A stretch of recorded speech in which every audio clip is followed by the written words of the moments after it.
hit record, and it looks like we're live on Facebook. So good evening, everyone. This is the 2021 Lake Placid Village Elections Candidate Forum for Trustees. My name's Andy Flynn. I'm the editor at the Lake Placid News. This forum and the one before, the one for the mayoral candidates, they were sponsored by the Lake Placid News and the Adirondack Daily Enterprise, a sister newspaper in Saranac Lake. So again, welcome. I'm your host, but I'm not your moderator. We'll get to our moderator in 1 second, but let's set the scene. We're looking for a new mayor. Craig Randall is, he's retiring, and so Art Devlin and Jamie Rogers are the two candidates for that. Art is a trustee right now, and he's hit his 3-term limit, so that his seat on the village board is open. And Scott Monroe, who's currently a trustee, is seeking re-election. So those are the 2 open seats for Lake Placid Village Board, the trustee seats. There's also, voters are going to choose a new village justice. David Corson, who's the current village justice, is running unopposed, so we don't have a candidate forum for that. So moderating tonight's candidate forum for trustees is Peter Crowley. He is the managing editor at the Adirondack Daily Enterprise in Saranac Lake, and he'll be asking the questions and making sure everybody responds in a timely fashion. Peter, how you doing? Great, thank you, Andy, for hosting and organizing this. Really quickly, a reminder that Election Day is a week from Tuesday. That's March 16th. Polls are open from noon to 9 p.m. at the North Elba Town Hall, and absentee ballots or applications for absentee ballots have been mailed to village residents. So you can vote by absentee. If you don't have one of those, you can talk to the village offices and get a hold of that. This candidate forum is going to last for no more than an hour and a half. So we'll be done by 9. And we will, I'll tell you how it works. First, we're going to have opening statements, and every candidate is going to give an opening statement. At the end, we're going to have closing statements, and every candidate is going to give a closing statement. And in between, we're going to ask questions. Every question is going to be the same question to all the candidates. So all the candidates will get to answer each question, and we'll just rotate the order that they begin. Each answer, whether it is opening statements, closing statements, or a question answer, is going to be a 2-minute time limit, and I'm going to be the timekeeper for that. After everyone has answered the question, we're going to have a period of time for rebuttal, maximum of 1 minute, and we'll go in the same order. And we won't do that for opening and closing statements. We'll just do that for the questions.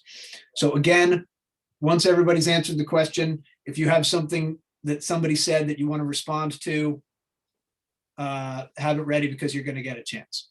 And we will move right along, and we'll get in as many questions as we can fit. So on that note, we're going to begin with opening statements, and we're going to do the order starting in alphabetical order by last name. So Marc Galvin, you're up first. I'm up first. All right, good evening, everyone. Thank you, Andy and Peter, for hosting this forum, and thank you to the candidates for participating. My name is Marc Galvin. My wife, Sarah, and I own the Bookstore Plus on Main Street in Lake Placid. Our wonderful daughter, Nora, is in the 8th grade at the Lake Placid Middle High School. I didn't grow up in Lake Placid, but my roots run deep here. As a young boy, through scouting, I made multiple trips a year to Lake Placid and the surrounding areas as I earned my ranks, eventually achieving the ultimate goal of Eagle Scout. Those trips to the area were special. I knew someday I would find a way back to this area. I moved to the area full-time in 1994 out of high school after a letter from North Country Community College Dean of Students was letting me know that the college was starting a cross-country running team. I graduated there in 96 and taught there for a few years as well. In 2000, Sarah and I moved to Denver to work on a management team for a company that was ranked the #1 company to work for 3 years in a row by Fortune magazine. In 2002, the same company moved us to the Bay Area, where I helped open a new store in downtown San Francisco. We gained invaluable experience from a great company. In 2005, it was time to move back to Lake Placid. Our hearts were here to buy the bookstore plus and to start a family. Our time away made us appreciate even more what a great community that we have. Since moving back, I've been an active member in the Lake Placid Business Association, serving several terms as president and currently serving as vice president and secretary. I've been on the Roost board for almost 10 years, the past 2 on the executive team as the treasurer.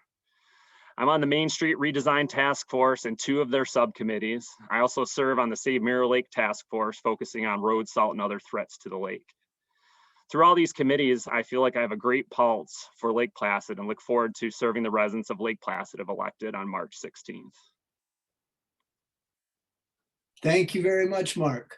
And now we're going to go to Colin Hayes and introduce yourself to us all, Colin, please.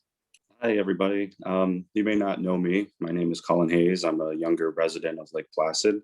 I'm running because I want to make a pathway for younger voters to become involved in Lake Placid. I'm a 4th generation graduate of the Lake Placid High School. Through community service and volunteer work, such as holding a fundraiser event for the University of Vermont Children's Hospital. I feel that is ample experience enough in terms of community mindedness and being able to really be a strong voice on the board for the younger residents. Quickly, I want to thank Andy and Pete of the Lake Placid News and the Enterprise for setting this up. I think it's a great way for the citizens to be able to weigh their options and get their opinions. I just want to let voters know that while I'm young, I'm using it as a good thing. My youth is a vital tool, and that the voters of Lake Placid can potentially select me and know that I can be a bridging voice for the younger voters in and around my age. But also being that 4th generation student, I can connect with the more seasoned locals here and that I have familial ties. So I know a lot of people, not a lot of people know me, but I'm finding out that that's not such a bad thing. My voice can be communicative, and I really believe that I will be a strong candidate and a strong person for the village board. Thank you very much, Colin. And now we're going to go to Jackie Kelly.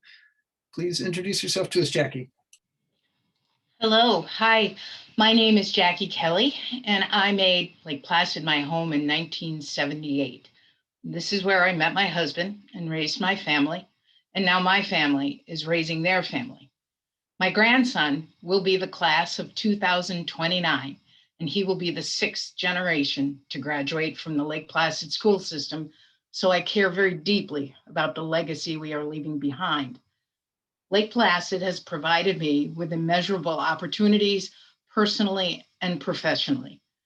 It is my knowledge and sense of commitment to this village that has helped me decide to run for village trustee. My professional career and volunteer efforts have given me the experience that would be a natural extension of being involved in giving back to the community. At ORDA, I have worked within a government structure for the past 17 years, so I am very familiar with the procedures, protocols, and ethics that need to be adhered to. My husband recently retired from the village after 30 years of service at the fire department, so I have that unique perspective to rely on as well.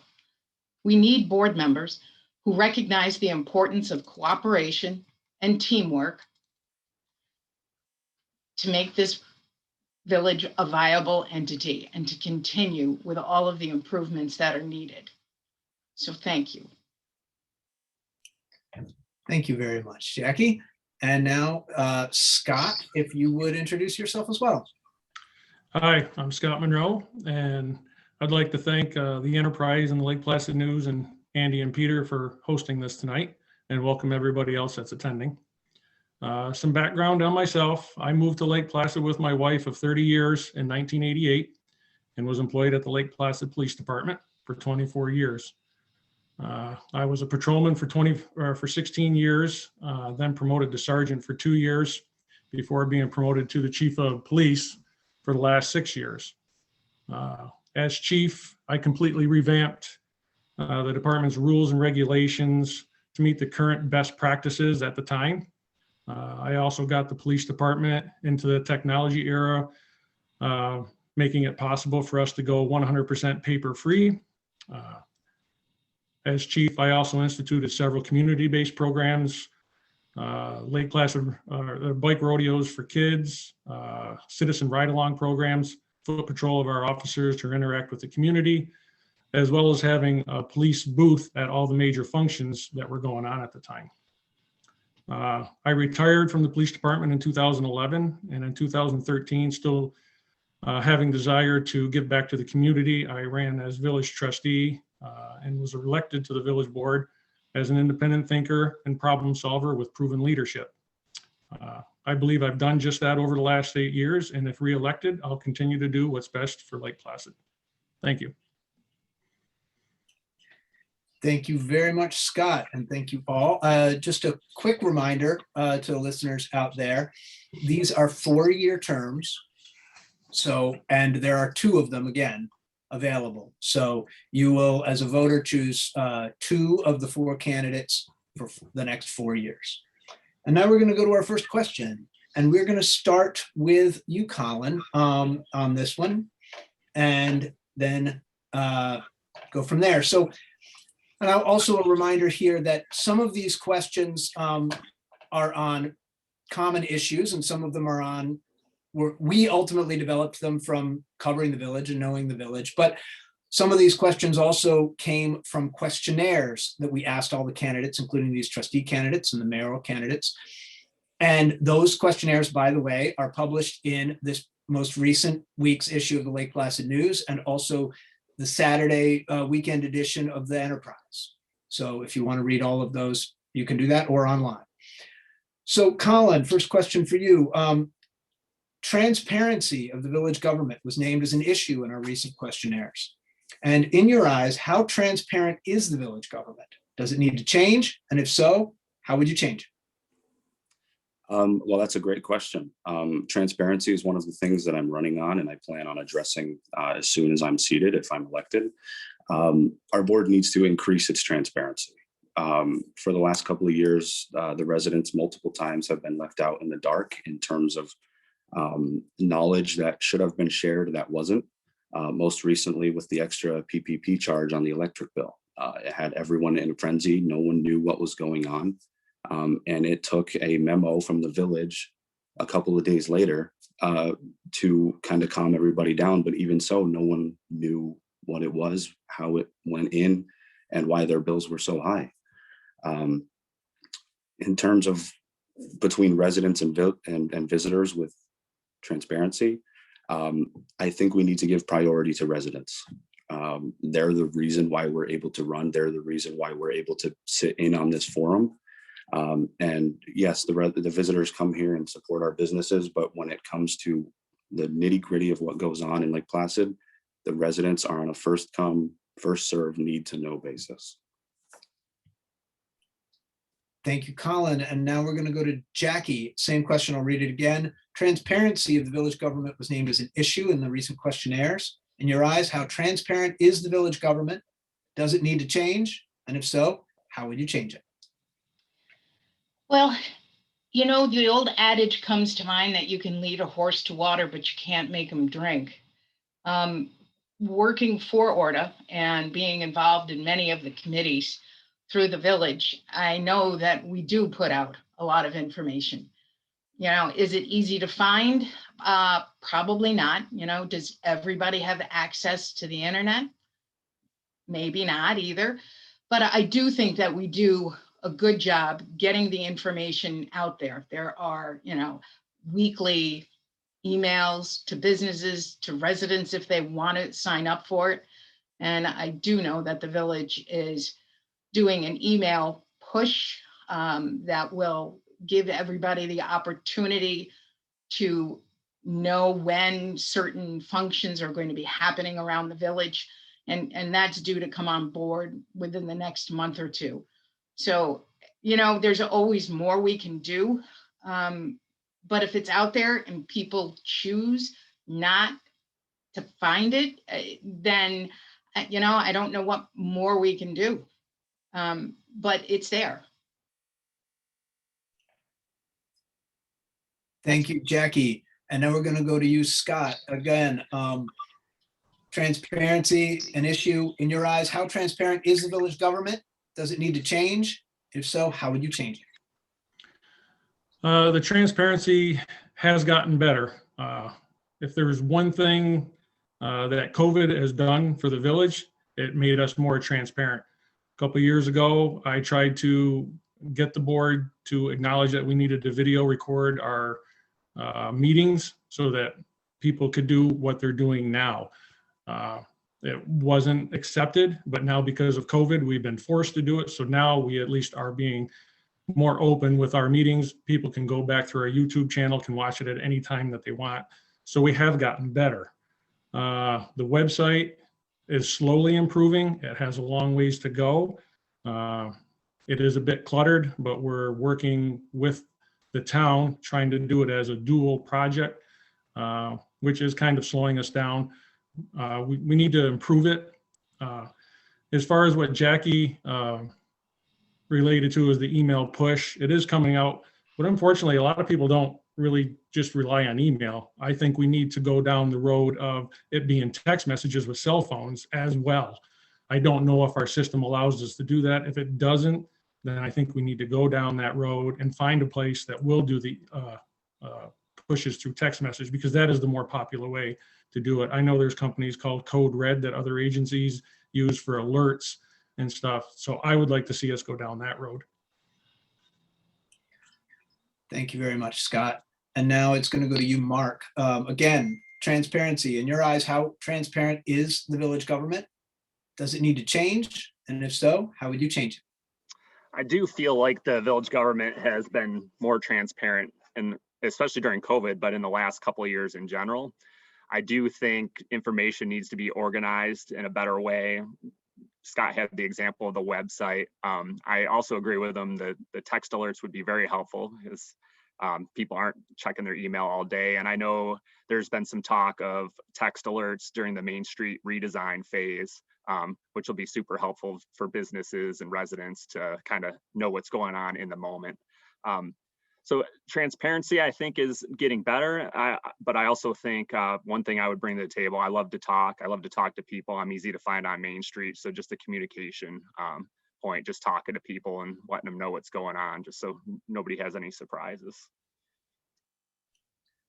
Okay. And now we're going to have our first opportunity for rebuttal. We'll just go around in the same order. If anybody has anything to add, you have a maximum of a minute. Colin, you're first. One thing I do want to add is that, you know, coming from the youthful generation of Lake Placid, one thing I do know is that we're not really keen on emails. We know how to operate them, you know, we know how to use them. But when it comes to things that we should be aware of, I don't believe that an email list is enough. We need to have you know, open town hall style meetings where people are put on the spot. People from the village can go and ask them questions that they aren't prepared for. I think we really need to broaden the transparency. Thank you, Colin. And Jackie, anything to add there? No, nothing to add. Scott? No, I'm good, thanks. And Mark? I think the last thing I would add to it is just speaking to the youthful side of things. I know it's funny, youth don't usually use Facebook as much as Instagram, and I know there's talk of getting a village Instagram page going, and I'm all for that. All right.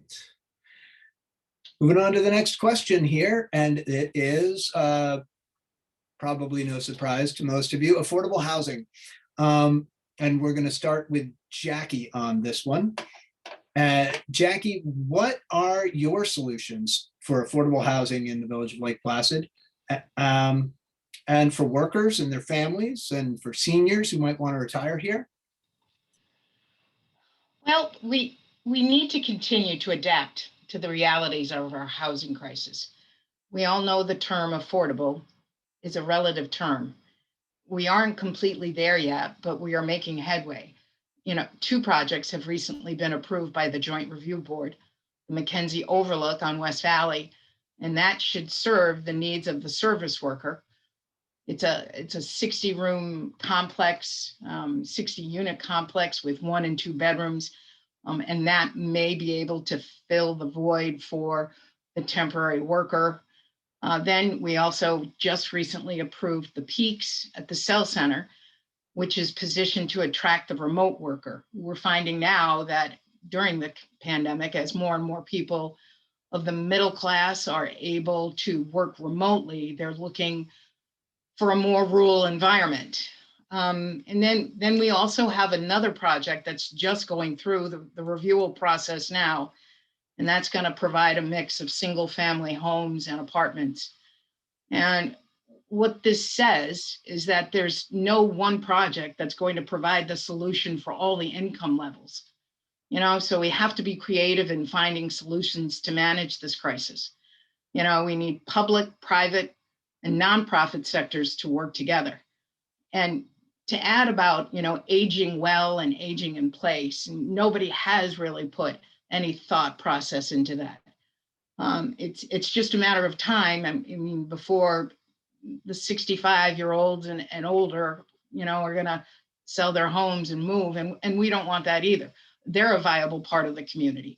You know, they can fill the part-time hours at some of these retail shops if people can't find young people. So it weighs on me constantly, and it's going to be a creative solution, but I think we're getting there. We're definitely getting there. It takes time. You know, sitting on the review board as projects have come up, you know, it just doesn't happen overnight. You know, you have to evaluate drainage. Jackie, we're at time here. Okay, thanks. Sure, no problem. And Scott, what are your solutions for affordable housing, not just for workers, for families, seniors? It's probably the hardest question you're going to ask tonight because, like Jackie said, there is no easy solution, especially within the village confines. There's just no land left within the village borders. So for the village to come up with a solution, it's very difficult. It's like more on the town and us supporting them. The 2 projects are great. It should help, like Jackie said. But I also think some more short-term rental regulations, I think would also help housing come down, make it a little bit more affordable. I like today, I don't know how anybody today could go and buy a house inside Lake Placid. It's just way too expensive. So being creative, thinking outside the box, but I agree with Jackie. There is no magic wand to wave or any easy way to do it or a quick way to do it. Hopefully that these 2 projects will be a good start. All right, and Mark, your turn here. What are your solutions to affordable housing? Workers, families, seniors? It's as Scott said, it's definitely probably one of the toughest questions you're going to ask tonight. I spend a lot of time running through the streets of Lake Placid, and I don't see a lot of area within the village proper where you could pull off some sort of affordable housing project. The land just isn't there. It's just too dense within the village. Scott brought up a good point about vacation rentals. You know, they obviously have increased assessments in the village, and a lot of times to compensate for that, people who have long-term rentals have to raise rents and making it unaffordable for, you know, the normal worker or resident in Lake Placid. So I think it is going to take a lot of creative ideas. We have to think outside of the box. One of the spots that I always thought would be a good location for that is the old hospital site. And obviously that would we'd have to work with the town and a private developer to try to figure out if that's something like that is feasible. But I would love to see somebody address the aging population out there, single level homes, close knit. It's close enough to the village. I think that could be a good solution if we can work on that. Okay, and Colin, to you, what are your solutions to affordable housing? Well, with affordable housing, I kind of find myself in an interesting position. Being in the age demographic that I'm in, I get to hear from a lot of people who are victims of the lack thereof of housing. a lot of people don't tend to realize the effect that the current lack of housing has on the community. It's the point of solving it isn't just to put another problem to rest. It's to get families to come here, work here, live here, raise families here. We need to be more diligent in locating areas within the village. It is very difficult. You know, within the confines, there's not much land, as Scott had said. But again, as everyone has said so far, there's no magic wand, but we do need to try to find a spell to put on that wand to make it work a little quicker, because unfortunately, if we don't solve the housing crisis, we're going to have a workforce crisis. 66% of the workers here don't live here. And that's a number that is way too high. A lot of people commute and their families aren't able to be raised here. The school enrollment is down by 31% since 2000. And that's just taking a quick look at the housing assessment. So again, we need to be more diligent, but I am acknowledging that, you know, there's no easy solution. There's no easy go-to, this is what we're going to do, this is how we're going to do it. Thank you, Colin. And so that's gone around to everybody once. I'll give a chance for rebuttals, starting with Jackie, if you have 1 minute. Nope, I agree with everybody else. All right, Scott I would just be repeating myself. and Mark, All good. Colin. Nobody wants to hear me talk more than I have to. All right. Moving on to the next question, and this one is going to go to you first, Scott.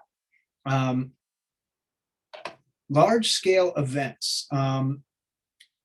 If the state of the pandemic does not improve dramatically, would you be willing to vote against having a large scale event in Lake Placid this year? For instance, Ironman is an example of probably the biggest. Under what conditions do you think it's okay to bring large events to Lake Placid again?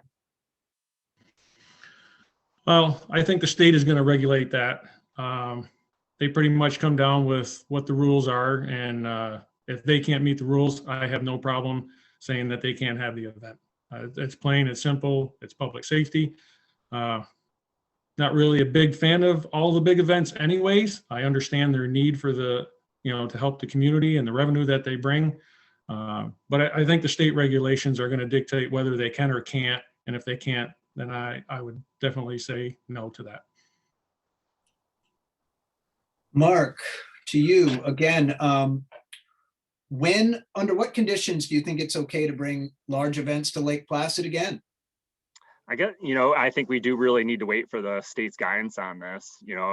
We're operating our store right now on a limited capacity still, and I can't imagine bringing 5,000 people into town for Ironman in just a few months down the road, unless something drastically changes with the COVID climate. So, I would have no trouble saying no to something like that. The different events here obviously have different impacts. You think of the horse show, they're not getting handed water bottles, or you have all the volunteers with that. Something like that might be able to be pulled off, I think, but that just really depends on the state. Right now, I know the marathon got moved to the fall, knowing that, June was definitely going to be too soon for something where you have volunteers in close contact with competitors, and we still don't have a very high vaccination rate. So I would say, I have a really hard time thinking that events are going to go off like they have, at least until 2022. And Colin, under what conditions do you think it's okay to bring large events back to Lake Placid? Unless something drastic that we haven't seen since COVID broke out, I don't think it's going to be possible, particularly Ironman. Like Mark said, it brings thousands of people here, constant handoffs of water bottles, people within 6 feet of each other putting their bikes on the racks on the oval, people standing on the oval to watch the finish line. Unless something drastic happens, I don't think they're going to be possible. It all involves public safety.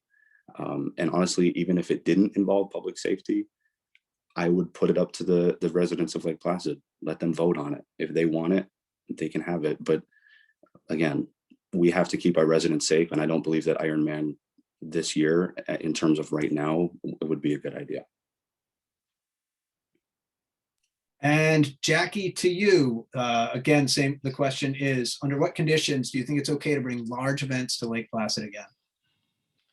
Having just worked with the NWHL and creating that bubble, if you can't control the entire environment, you can't control anything. So agreeing with the three other candidates, I would say that no, we can't do it.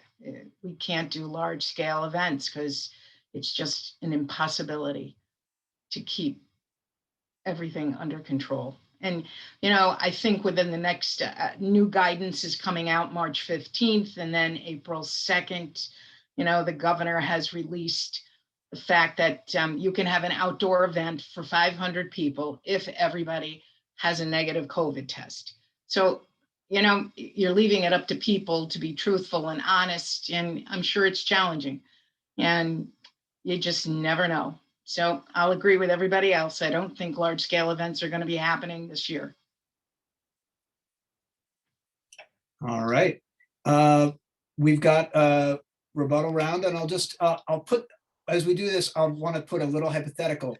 If the state and the county were to say, well, if the community wants to do it, but we leave it to the village board, and the village board had to decide in, say, May, or to approve an event this summer, given current conditions, or given what conditions would you need to see? And we'll go again to Scott first. Well, first, each event would have to present a plan of how they're going to contain it before we can make that decision. But the large ones, I just don't see how. I would say a no. You just get, like Jackie said, you can't contain that big of an area knowing that everybody is doing what they're supposed to do. But also, with that being said, if we have any kind of a summer like we had last summer without the events here, then it's pretty easy to say no. But I don't know if people are still going to want to travel to Lake Placid. Again, I'd like to think so. So it would be a case-by-case basis with them providing a plan of how they would contain it and how they would treat it before making a decision. But I would say for large-scale events like Ironman, it's just not possible. Mark?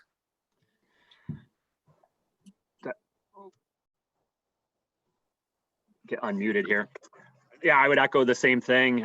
We really can't stress out our limited medical resources here by bringing, 1,000, 2,000, 3,000 people in, and I have a possible outbreak. We just don't have the resources to deal with that. So I just don't see it as even a possibility that things are going to change enough in the next few months where we're going to have a normal event summer. And like Scott said, aside from restaurants really being limited on their indoor dining capacities and some of them struggling, a lot of other businesses, ourselves included, had one of our best summers ever, even being closed for 7 weeks through the pandemic. So we got a lot of new visitors. I don't think people are going to be jumping on the planes this summer to be flying to Europe or anywhere else. So I have a feeling we're going to be in for a lot of the same events or not this summer. Colin, if they put it up to the village board and said, well, it's your call this spring for a big event, what would you need to know? Well, I think Scott said it best.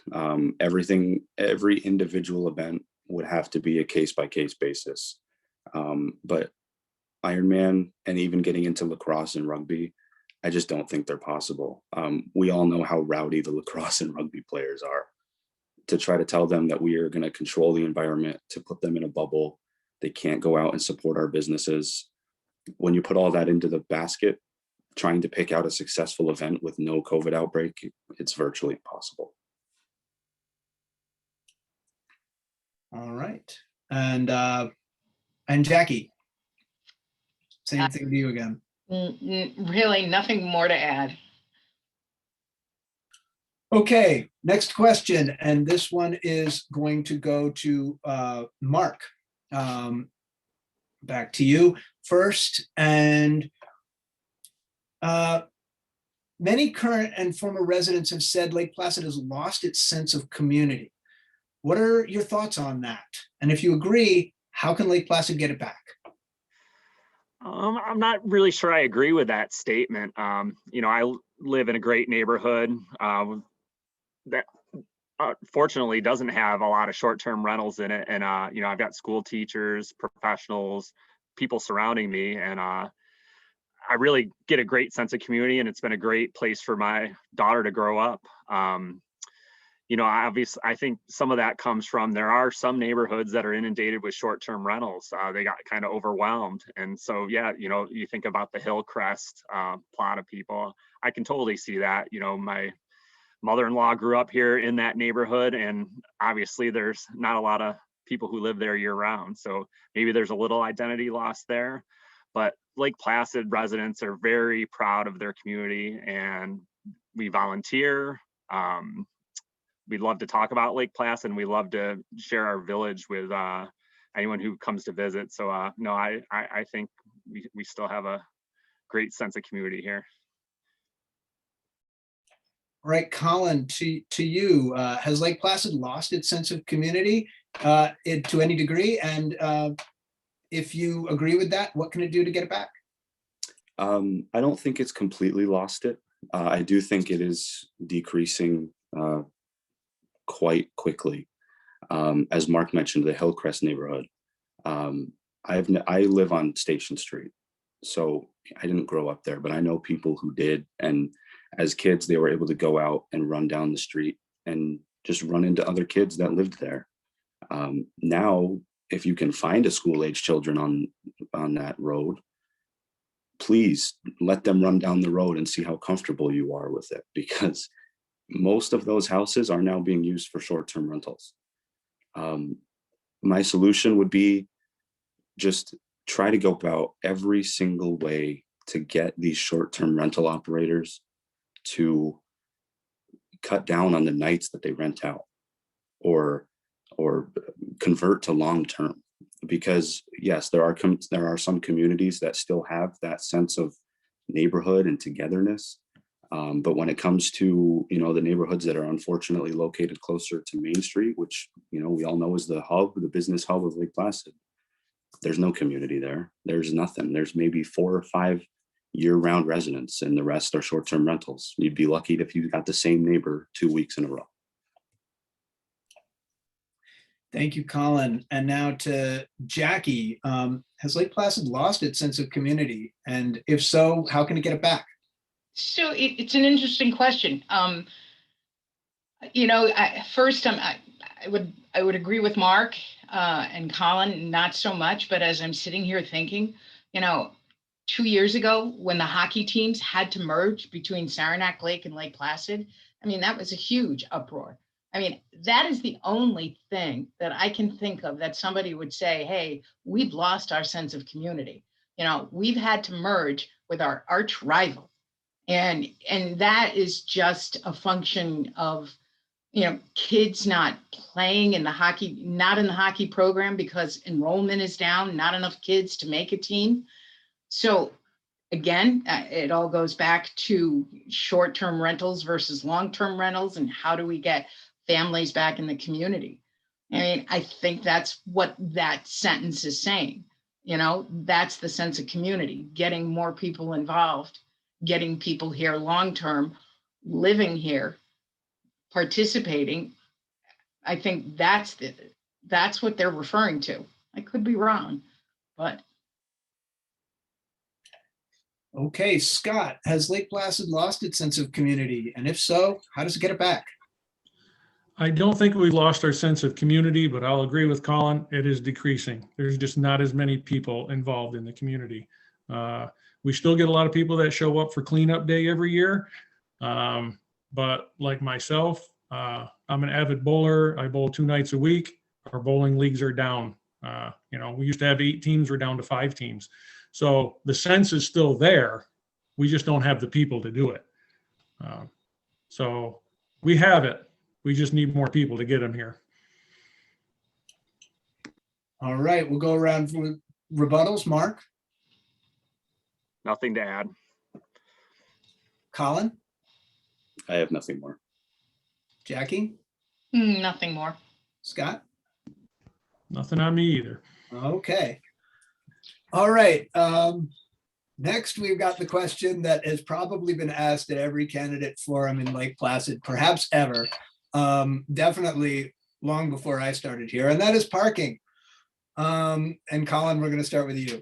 How bad is Lake Placid's parking shortage right now, and how do you propose to improve it? It's bad. When locals go up on weekends and can't find a spot within 500 steps of their intended destination, I think that's a bit of an issue. I think the main goal is to put a parking structure somewhere. But I've been avid in the fact that if we put a parking structure anywhere, it can't further hinder the traffic flow of Main Street. We all know the traffic flow of Main Street is turtle's pace. Maybe a little bit better on the weekdays. If we need to move the structure forward, it needs to be aesthetically pleasing. I've seen some proposals for like a digitally rendered garage, and it was ugly. So if we're going to do a parking garage, we need to make sure that people are willing to go park in it and not looking at it as a slum area that they don't want to leave their nice new car in. For locals, having to avoid Main Street on the weekends, especially holiday weekends, solely because of parking, or they can't even stop on the road to let someone out and go grab their takeout, or to just drop somebody off without getting honked at because they're looking to grab the parking spot that's 2 cars in front of them. We need a quick solution, and we need it fast. Okay, Jackie, to you, parking, how bad is it, and what do you propose to do about it? Parking is bad. It's been bad since 1978 and probably before then. I think the redesign of Main Street is going to give way to new opportunities for new spaces. For the NBT lot, I believe there's some plans in incorporating a structure or a multi-level something. I'm not that familiar with it, but I know that it's on target to increase parking by about 100 spaces. And then there's also talk about doing something down at the municipal lot across from the post office. So there are options. It's just a matter of time.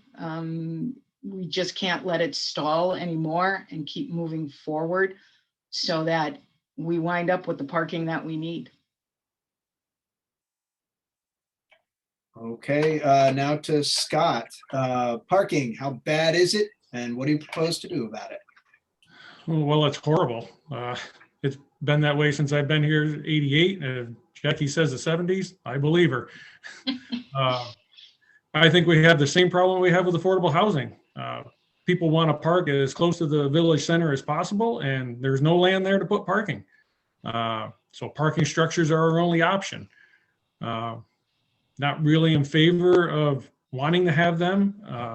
Like Colin says, they need to be aesthetically pleasing, but it's really our only option. So I think we need to not drag our feet, get one in the NBT lot, and also down at the post office parking lot. It's really our only option. Aside from that, an improved trolley system with an app would help with the parking.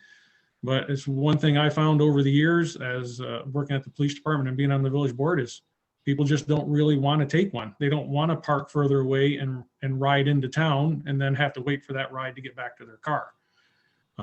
It's an easy answer for us, but realistically, travelers just don't really want to do it. I wish they would. I think we should offer it going forward and try to improve on our system as best we can. But really, the parking garages just need to be built. We need to stop dragging our feet and get it done. All right, and to Mark, You know the question. Oh, and everyone who knows me knows I love to talk about this subject too. I can hear Colin's concern with actually traffic flow on Main Street, like putting in some sort of parking structure in the middle. Is that going to make things worse? And I can tell you from observing things every day, a lot of the traffic congestion that we do have comes from people double parked or waiting to get into a parking spot or turning around trying to look for a parking spot. So if we do increase capacity in some meaningful way in the MBT lot, I think some of that congestion is actually going to get better. And one of the subcommittees I'm on with the Main Street redesign group, we actually worked with Jim Edgecombe and came up with a pretty nice looking, not a garage, but more of a deck structure. The design is there. It's just going to take a little bit of work to push it through. But the money isn't there. The money for the Main Street redesign doesn't cover a parking structure in this current project. But I think it's going to be really important to the residents on the street, like Placid, and the businesses, that we try to get this done in the 3 years that Main Street's going to be torn up anyway, because we can't come in a couple of years after that and then disrupt everything again. Some of these businesses that went through COVID, the restaurants especially, who are just kind of hanging on, we're going to put them through a 3-year redesign and then maybe another 2 years to build a parking structure there. I just think we need to work now. We've got a design. We just need to find the money and push it through. And one thing I try to tell everybody, the parking revenues from the meters go into the general fund to offset village taxes. So if we increase spaces, we're going to increase revenue, and it should help with the tax rate as well. Thank you, Mark. We're going to do a round of rebuttals, and I would throw out a little bit of thought. Some people mentioned everybody mentioned a parking structure of some kind. Some mentioned across from NBT, some mentioned across from the post office. Scott mentioned both at the same time. That might be a topic for rebuttal here, and we're going to start with Colin. I would definitely go with the municipal lot. Given that it's such a large area, I think we could effectively put a structure in there that would increase the spaces. And it's far enough down from the center of Main Street to not add to any hindrance that the traffic flow has already created, further down. Yeah, a lot of people have been, waiting in traffic for a couple minutes because people are waiting for a spot, like Mark mentioned. But even still, on busy weekends, you'll be lucky to move 20 miles an hour down Main Street on any given moment of the day, just because it's so crowded. And Jackie.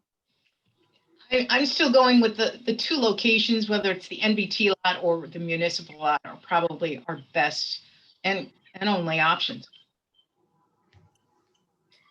All right, and Scott? You're muted, Scott. Just to add that Mark is correct that, the fees from the parking meters do go into the general fund, but not only that, they also, part of them go into a reserve fund that is strictly just for Main Street itself, whether it be a parking garage or any kind of improvement on Main Street.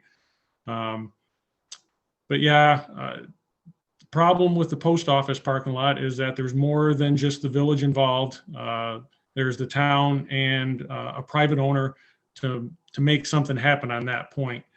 So that's the more challenging one. To this date, the best of my knowledge, they haven't been able to come to any kind of an agreement, but I think it needs to be expedited between all the parties and try to figure out a way to have one there. Because Colin's right, that's probably the best location. It would increase the most amount of spaces. But ultimately, I think we probably in the long run are going to need both of them. Okay, Mark. And I do think it's a two-prong approach. The MBT lot is desirable to start with because the retaining wall is going to have to be replaced sooner than later anyway. So if we're going to go in there and replace a wall and not add any parking, that doesn't make the most sense. So something's going to happen in the MBT lot. It'd be a shame just to tear out that green wall and then just replace it as is. It'd be great to add some capacity there. Okay, and moving on to the next question. And we've touched on this already with affordable housing, but we're going to get into it a little bit more. And that is short-term rentals. And we're going to start with Jackie on this one. Jackie, how well do the village and town's new regulations manage short-term rentals in Lake Placid? And would you favor any further steps? So I currently sit on an ad hoc committee that was requested by the town and the village to look at and review the land use code that was devised in 2011. But it has the component of the short-term rentals. We're going through it methodically, going through every district, every overlay, looking at where short-term rentals can be allowed, where they shouldn't be allowed. And we're putting together a plan that will be presented to the town and the board. And then eventually it'll go to a public hearing. When the short-term rental law was enacted, it was never meant, to be the be all end all. We knew it was going to have to be revised, and we're working through that process. As I did go door to door gaining signatures on my petitions, I did talk to people, and I asked them what their issues were. Now, I may not have hit everybody who had a problem, but I think what most everybody agreed to is that there was no real oversight. If there is an issue with somebody, you can't really call our police because they're not given the power to really enact on anything. You can't call the state police. So, it's a challenge being able to get everybody on the same page with this. As I said, we're making headway. We're sitting on this committee, developing new regulations, presenting it, and then ultimately it will be up to the residents to decide.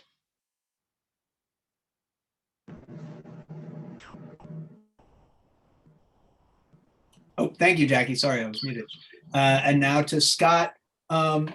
How well do the village and town's new regulations manage short-term rentals in Lake Placid? And would you favor any further steps? Like Jackie said, they weren't the end all. I agree with that wholeheartedly. So they definitely do need some improvement. I would be in favor of a moratorium on any new permits in a residential area inside the village. Whatever has been issued has been issued.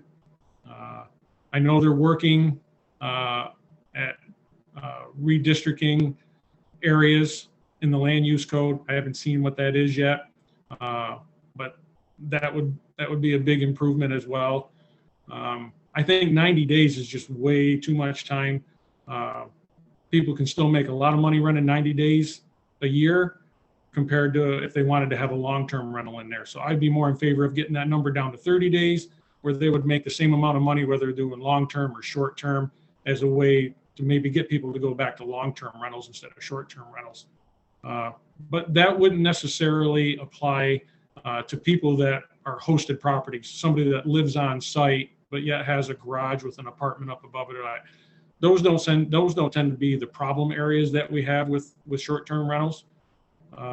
And also a sunset clause implemented where once a property sells that has a permit, that permit's done and won't be reissued.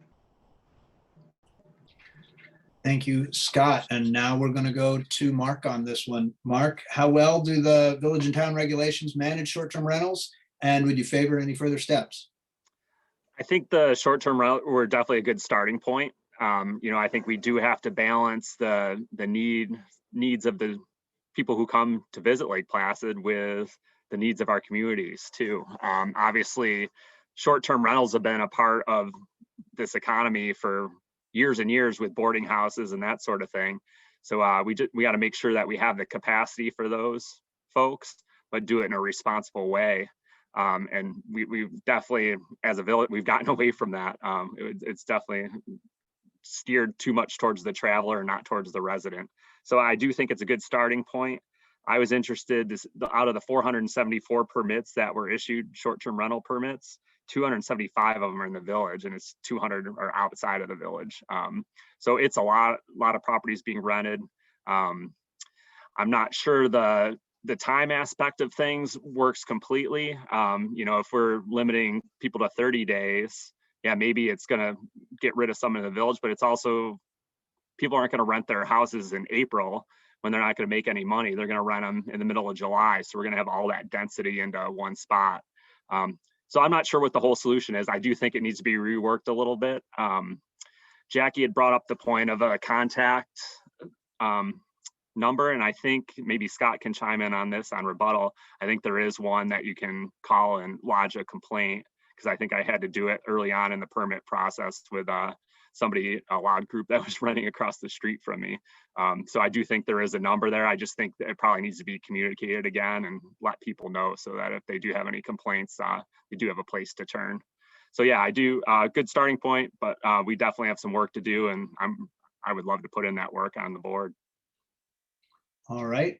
And Colin, to you, how well do these new regulations manage short-term rentals, and would you favor any further steps? Well, I think I'd be speaking on a broken record here. Everyone has said that it's a good starting point, and it is. But again, as everyone has said, we need some improvement. It laid a good foundation as to what's allowed and what isn't, but we need to further define that so that there's no loopholes. Again, kind of similar with the housing. I come from a great position of the youthful demographic of Lake Placid, where the amount of short-term rentals versus the amount of long-term rentals directly correlates to whether I'm able to live here long-term. So if I'm gracefully elected to the board, I would love to be able to put some input on this, because if we continue, as Mark said, to kind of look more toward the visitor's perspective as opposed to the residents, we're not going to be making a very good constituency and not going to be making a very happy one. So we need to keep our residents in mind first. The visitors are important, but again, as I've said before, the residents are the reason we're here debating it, and we need to keep them in mind first. All right. Thank you, Colin. And we're going to go around again with rebuttals, starting with Jackie. I have nothing more to add. All right. Scott, anything to add? Yes, I'll add to what Mark said. There is a complaint system in place. You actually can do it online or call in, and it's my understanding that it has been working pretty well. It may not be perfect, but there is an easy way for people to make a complaint. It's just whether it's really being followed through completely the way it's supposed to be. But that would be all. All right, Mark, anything to add?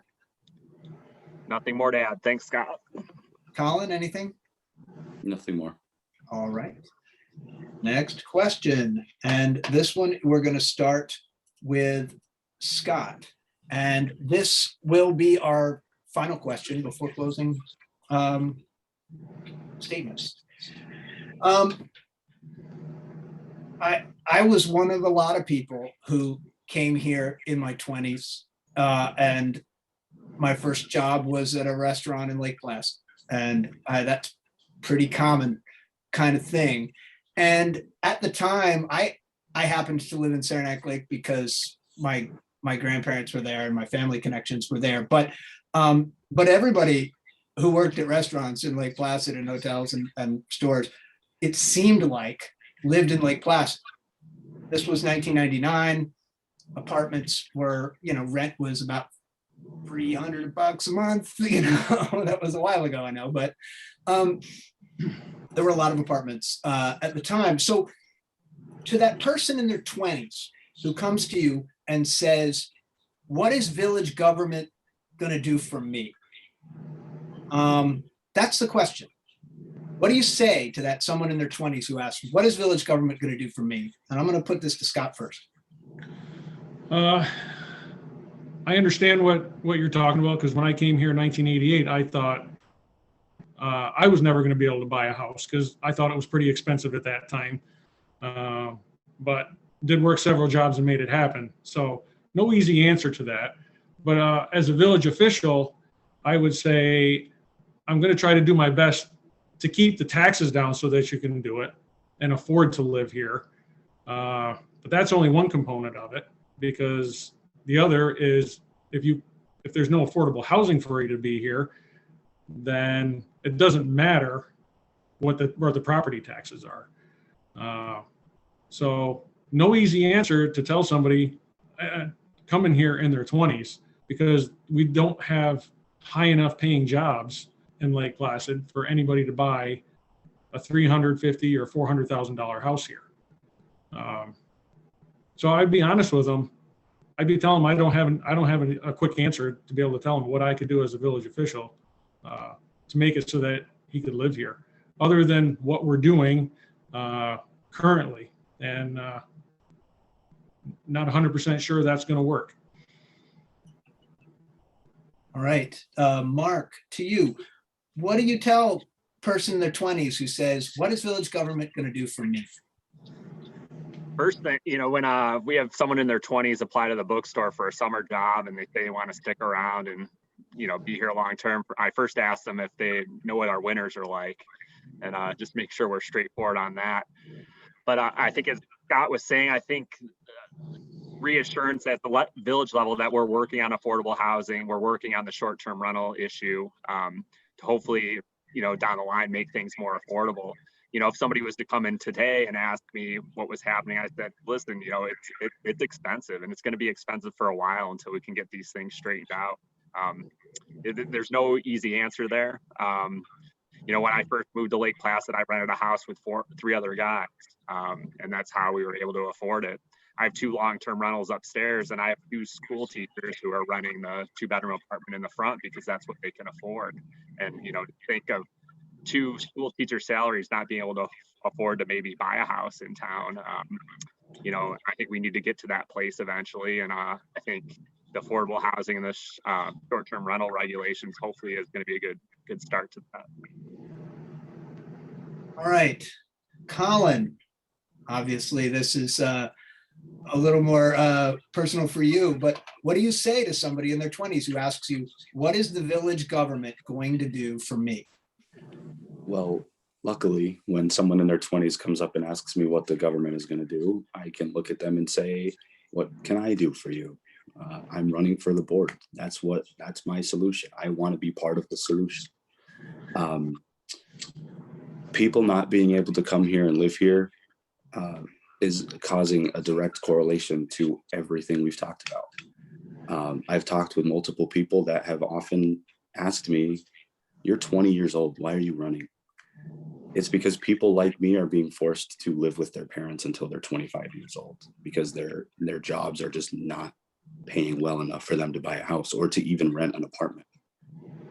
The goal, excuse me, the goal of mine is fixing the gap between being able to live here and being able to comfortably live here and raise your family. Right now, I live in an apartment, that is relatively affordable for the area's median rent amount. I was lucky to find it and I'm lucky to have it, but that doesn't mean I'm going to stop looking to solve the problem. I know there are other people I've graduated with, people from the class below me and ahead of me that are very similar to me in age that are still living with their parents because they can't find an apartment, they can't find a house, and they certainly can't afford one. So being able to say that I'm going to work on that for them and be with them when it's hopefully solved is the entire reason why I'm able to look at them and say, I'm going to run for you. I'm going to run for us. Right. Thank you, Colin. And Jackie, what do you say to that person in their 20s who says, what is the village government going to do for me? Well, I think we've taken a first step with the approval of the Mackenzie Overlook project, which is on West Valley Road. And that is going to be designated as workforce housing. So that might fill the void for the young people like Mark has talked about that come in for the summer and want to stay here and settle here. So we need more of those projects. That is a subsidized, the Reagan development out of Glens Falls is the government, there are some grants that are being subsidized. So we need to look for more of those to help. And also look for property in the area, which I know is very limited. But maybe we can be creative.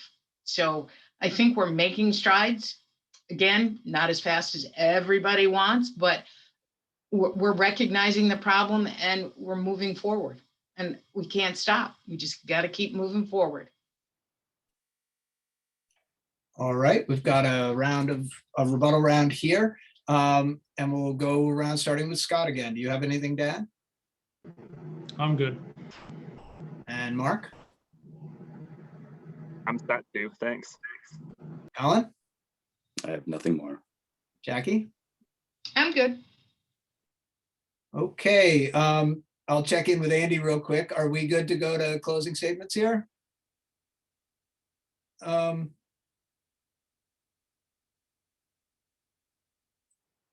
Sorry, can you unmute? You can ask one or two more questions. We still have some time if you want. We still have enough time? Okay. Yeah, we're doing all right. We're doing all right. Okay, well then I will ask one more question. And that is going to be about, we're going to start then with Mark. We're around to Mark on that. And we're going to ask a question about the environment. Mirror Lake is usually discussed as the primary environmental issue for Lake Placid. But let's talk about what would your priorities be for to protect the natural environment in the village of Lake Placid? Mark.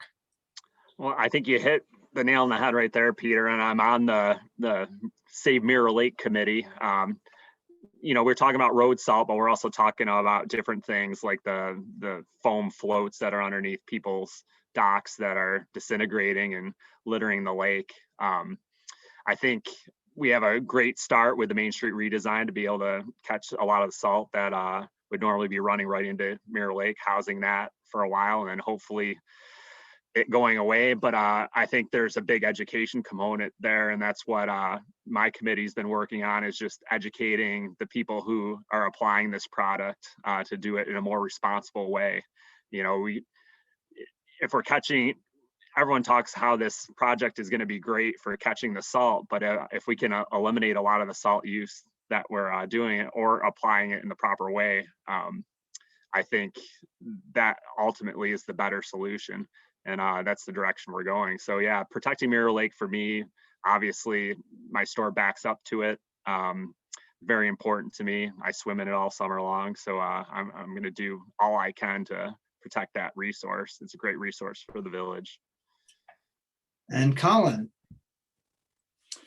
I think, as Mark said it best, the Main Street project is going to do well in terms of reducing the amount of salt that runs off into the lake. Art Devlin said it earlier best. It's not going to move it all, but it will make a severe dent into how much actually does get into the lake. Whether people come here and look to swim in it and think it's Lake Placid just because it's right there, or whether they know it's Mirror Lake. It's a gorgeous lake and we need to keep it that way. There are things that we can change and things that we can continue doing that make Mirror Lake a steady source of why people come here. People swim in it all summer, as Mark said. We have the Ironman every summer, obviously not last summer with COVID, but we have events that use Mirror Lake. People come here, they kayak, they swim, they canoe. We need to do everything in our power to continue that Mirror Lake stays the fresh, beautiful lake that it is. Okay, and Jackie, question, what about environment? Well, we're talking about the Mirror Lake watershed, but there's really more to it than just Mirror Lake, although that is a major component. Part of a sustainable community is the ecological integrity. We need to protect and enhance the local and regional ecosystems and biodiversities. I often question when I drive by the snowfield by the firehouse, why are we dumping all that snow right into a tributary of the Chubb River? There is salt and snow. I mean, is there another place that we can put that snow? And maybe the answer is no. But I question that. And I know there are some wetlands off of West Valley. And again, we're dumping snow, we're removing snow and putting it there. We've got to find different places that are away from, the watershed. All right, Scott, what are your priorities for protecting the natural environment in Lake Placid? Well, I think our record has proven that we've already done a lot with the project over by the old club property where we diverted all the water, the storm water from going into Mirror Lake on that end, the Main Street redesign. The current village board has been behind all of this 100% to do whatever we could do to reduce salt from going into Mirror Lake. We've gone to using sand on the sidewalks instead of using salt. The next step would be to try to get the private properties around Mirror Lake to reduce the amount of salt that they may be using on their driveways that would end up going into Mirror Lake. I think that's the next step that we need to go about. But we are far ahead of where we were in the past 5 years of reducing the amount of salt that's going into Mirror Lake. Okay, quick rebuttal round, just see if anybody has anything to add. Mark? I guess the one thing that I was just thinking about too, it'd be nice to explore the option of recycling on Main Street. I know we tried it probably 10 years ago when people weren't as in tune with throwing out trash and then separating their recyclables. But looking into that, I know I get a lot of comments from customers being like, well, we just have to throw our soda bottles and stuff or take them with us in the trash can. We can't recycle them. And so maybe exploring that option would be good for the environment as well. All right. Colin, anything to add? I have nothing else to add. Jackie? Nothing. And Scott? The only other thing I would add is I forgot to say that the village also has a live edge plow that, if you don't know what one is it adheres to the surface of the road. It's not one straight edge. It contours to the road, and it actually scrapes more product away from the road, which results in using less product on the road. So, and hence throughout the whole village, like Jackie was saying, just not Mirror Lake, it's everywhere. But we're also using less product throughout the village by introducing a live edge plow on our streets. All right. And Andy, do we have time for one more, or should we go to closing? I think I'd say go to closing. all right. Yep. So we're gonna that was Mark. So we're gonna start with Colin for closing statements. And Colin, you have 2 minutes. Okay. So the one big thing I want to let everybody know is being young isn't a disadvantage. For a while now, especially since I've been out of high school for a little bit, I can tell that in the short time, the village board has taken some efforts into including young voices, but those efforts should never stop. I'm always going to be willing to speak out on behalf of the younger residents. We have had board members in the past who have done that and have successfully done that. And I don't plan on changing that trend. I'm willing to learn. I know that most people know that I don't have much of what typically qualifies you for a position like this. But again, I'm running on that as a good thing. I don't owe anybody anything. I can provide a refreshing set of views on everything that's coming up on the agenda in this short period of time. And from the perspective of the young demographic in Lake Placid, I feel that I can be a strong voice and help create a pathway for other younger voices to want to become involved. I'm always going to be open and transparent and honest with whoever asks me whatever question they feel. I've put on my Facebook page multiple times, I'll take your calls, text messages. I'll stand in the Stewart's parking lot with you for 2 hours and talk to you if that's what you want. I'm always going to be there ready to talk with you and won't leave until you're satisfied with my answers. I will be a young, enthusiastic voice in tune with the youth, but with my familial ties, I feel that I can bridge the gap between the longer term residents here that have been here for years and the youthful residents that are just trying to make their life start here in Lake Placid. The last thing I want to add is just that the election is on March 16th. Polls are open from 12 p.m. to 9 p.m. I've already gotten a few messages from some people saying they need rides to the polls. I'm more than willing to do that if anyone needs a ride. So again, just make sure that your voice is heard on March 16th. It's the civic duty of a citizen to go vote for their best representative choice. And I would just like to end on that. All right. Thank you, Colin. And now we're going to go to Jackie. Jackie, closing statements, 2 minutes. Thank you, Peter and Andy, for hosting this. It's been very invaluable, I think, for everybody. And you know what I'm going to say is that the next 4 years are going to prove to be the most transformative for the village since 1980. And from what I see, sitting on the Joint Review Board, no corner of this community will remain untouched, either as a renovation or new construction. So it's imperative, moving forward, that every project and event needs to be evaluated based on the impacts to our residents, the financial benefits, the quality of life, and the community character. And it's also critical that we maintain continuity in leadership so we can sustain the village's viability and future mission. If I'm fortunate to be elected, I would utilize the knowledge that I have gained through my professional career to advocate for this positive change. So I thank you again, Peter and Andy, for hosting this. It's been really interesting. Thank you, Jackie. And Scott, closing statements, 2 minutes. Yes, I again would like to thank you, Peter and Andy, for hosting this event. It's been great, and thanks for all the candidates for being here tonight. I hope I've proven tonight that I'm one of the best candidates for the job. I started this job 8 years ago, and I'd love to continue to do it for 4 more years. I've really enjoyed my time as village trustee, working as a team player to the best of my ability. I stand up for what I believe to be in the best interest of Lake Placid. The last 8 years, though, have been challenging.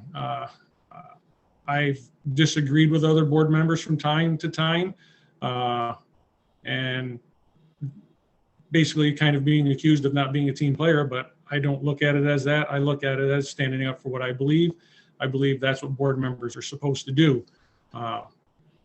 With that being said, this is why I've always advocated for a more diverse village board. So if you want a more diverse village board and a person with proven leadership and common sense, then I ask for your vote on March 16th. We need leaders, not followers. Thank you. Thank you, Scott. And Mark, closing statements, 2 minutes. Thanks, Peter. And thank you, Peter and Andy, and thank you for everyone who's tuned in via Facebook Live. In closing, I wanted to share a recent story. Some of you know that Sarah and I started a new business venture, and I just kind of wanted to go through the process of that. Just before COVID, Sarah and I started working with a small business development corp on a long-term strategic plan for the bookstore.